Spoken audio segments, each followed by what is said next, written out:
Hello, Raise Them Well. It's Emily here. I hope you're having a wonderful day. I am preparing for our big family, extended family beach trip coming up we're going to actually head out that way on Friday. And so I am getting ready to make our first batch of sunscreen for the summer. And I'm excited to share it with you because it's so super duper easy. And you may or may not know that when you purchase our Raise Them Well Zinc Oxide powder, it comes with a recipe book that includes 3 different sunscreens that are of varying different degrees of difficulty.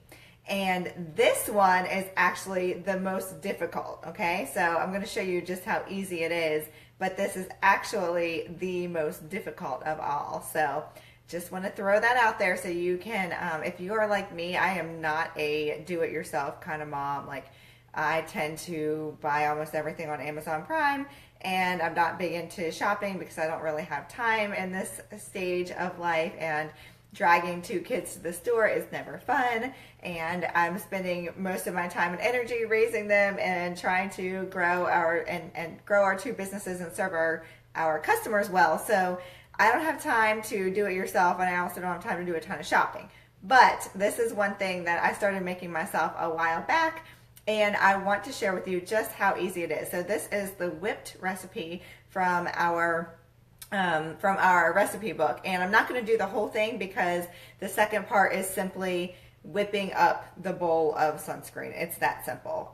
So I'm just going to show you the very simple steps so you can see how easy this actually is, and then we'll be done, and that's that. So I have a couple of ingredients with me. This is my shea butter. So I order this just in bulk. I think this big old giant thing is like $5 or something. Also on Amazon Prime. This is my giant thing of coconut oil from Costco. And this is my zinc oxide powder. And just for this you'll notice is an old label because you use so little zinc oxide powder that this has actually lasted me like 2.5 years, and I make stuff with this all the time. But this is our old label. We now have a different label. So if yours looks different, that doesn't mean it's wrong or different. It's the same thing. We've just changed the label. And then this is raspberry seed oil. Okay, so this I also got off Amazon. I've had it for quite some time, and it's amazing. So red raspberry seed oil is also helps with the moisturization. It helps with keeping the sunscreen on, and it also helps with some of the sunblock. So that's it. So basically, I'm actually doubling the recipe that we have. So I am going to, instead of a 1/4 cup, I'm going to use a 1/2 cup of shea butter here. And what I'm going to do is I'm going to, once I get this relatively well measured out, I'm going to microwave it along with the coconut oil in this handy dandy little plastic bowl I have. And I like to use plastic because I don't want to use my nice stuff. It does tend to stick because, again, this is the whipped recipe, which is the most water resistant. And I will be honest with you, it's probably the most water resistant sunscreen I've ever used of any kind on myself or my children. So I'm just going to spoon this in here. Okay, and sometimes it's good to have the utensils that you use for just these things because, like I said, it's pretty hardy when it comes to sticking. So my dog does not like that I put him in the garage, and I'm not including him in our lovely video, okay? So there's my roughly 1/2 cup of shea butter, and then I'm also going to add a 1/2 cup of my brand new giant from Costco coconut oil. I love this one because it is organic and it is from Costco, and it's super duper inexpensive. So you can't beat that, right? Okay, so here we go. Another spoon for my coconut oil. So actually what I'm going to do is I'm going to go ahead and put this in the microwave because, as you can see, the shea butter is super duper thick. I'm actually going to spoon a little bit more out because I lost a little bit of it. So again, in these recipes, you do not have to be like super duper exact. I know we're all really concerned about the recipes that we use and the sunscreen that we're putting on our kids, but you know, that little bit of difference is not going to make a huge difference in SPF. We cannot guarantee any SPFs, but the recipe I'm going to make is roughly around about a SPF 20 or so, okay? So I'm also going to measure out, we got a half cup of shea butter, or we're going to do a half cup of coconut oil here. I'm making a mess. I'm really messy in the kitchen as it is. Okay, and I put that in the microwave for 30 seconds. We'll see how it goes here.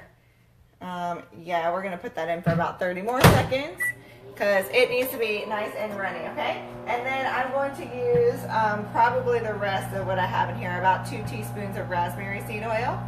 And then for today, I'm going to, you can use anywhere between like 2 and 5 scoops of zinc oxide powder. So the more you use, the higher the SPF is going to be. But you do risk, the more zinc oxide you put on, the more likely it is to kind of be kind of white.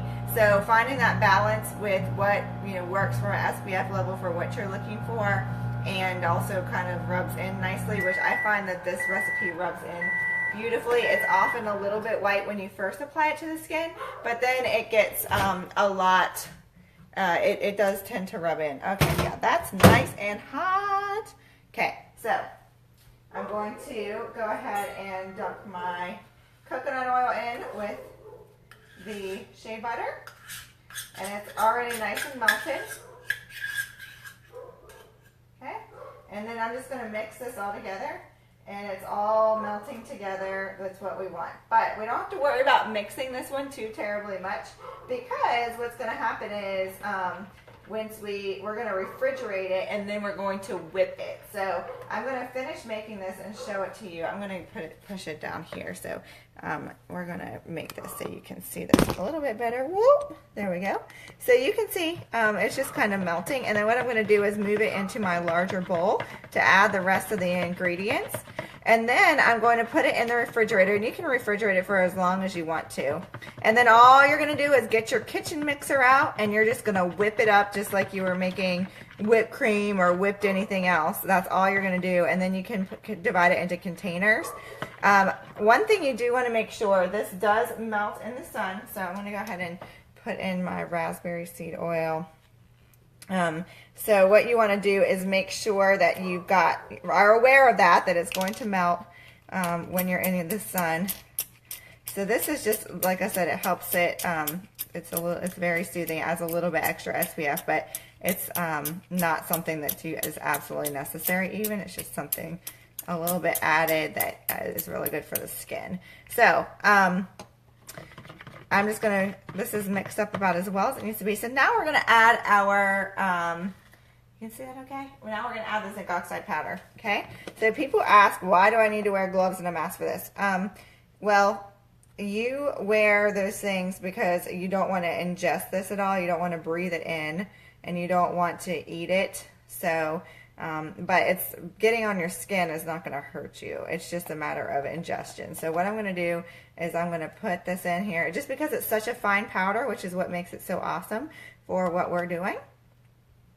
So, and it's non-nano, so that means the particle size. I'm just going to go immediately to the sink and wash my hands. The particle size is large enough that it cannot seep into your skin, okay? So that's what's really important about quality zinc oxide. And that's why people contact me almost daily this time of year asking me if we will ship to X and X country because they cannot find non-nano zinc oxide to be able to make their own sunscreen. So we're very fortunate to be able to have this and the ability to make such great little concoctions here in the United States. So that is it. I'm going to put this in the refrigerator for 30 minutes or more, and then I'm going to keep stirring it here for a second. Then I'm going to get out my mixer. Hey, I'm going to get out my mixer. I'm going to whip it up, and then I'm going to put it into probably like 3 or 4 different containers, just because I like to have them in smaller batches, smaller containers, just like everything else, so I can throw it in bags and that kind of thing. What I was saying earlier is make sure that you put it in something that's not going to leak while the lid is on, because if it does get in the sun, it will melt, okay? And we don't want it melting and leaking all over your bag. But you can put it in a great container, and then if it does get too melted and kind of the ingredients look like they've settled, all you have to do is stick it back in the refrigerator and then whip it up again anytime. It's the ingredients are not going to be compromised at all by that, because nothing that's in here actually breaks down. You just want to make sure it's well mixed up. So if you have any questions at all, feel free to comment, even if you're watching this later on. Like I said, this is one of 5 recipes that comes in the recipe book that comes with our zinc oxide powder. This is my same container that I've been using for over 2 years. It lasts forever, and it is the one thing that I do myself at home. There's more and more studies coming out and research coming out saying that this sunscreen doesn't do what it's supposed to, and the SPFs are actually way lower. We know exactly what we're putting in here. We don't know an exact SPF, but we do know that with that amount of zinc oxide, it's going to block the harmful rays that our kids need. We use this ourselves too. It's safe to put on the face. It does not burn at all. You will not burn your kids. They're not going to whine and complain when you put this on them, which is amazing. So, can you add it directly to your lotion? Yes. So Kira asked, can you add it directly to lotion? You absolutely can. The thing with lotion is, of course, it's as you're going to have to apply it more often. That's the only really thing I would say with that. And you want to use a really thick lotion generally, because the runnier ones, they just don't distribute as well. So same thing, if you want to mix it up really well, you can use a mixer, but you can simply stir the zinc oxide into your favorite lotion. For an everyday kind of thing, it will certainly provide you with some great sunscreen. This is my favorite one for kids, especially if you're going to be outside for a long time and be getting wet or getting sandy and so forth. It really does last a long time, which is amazing. So anyway, I hope that you learned something. 5 recipes come with your Amazon purchase, unless you block our emails, and then I'm sorry. But if you email us, then I will make sure that we get it to you as well. So thank you for joining me, and I will look forward to answering your questions. Enjoy your sunscreen and your summer. Take care.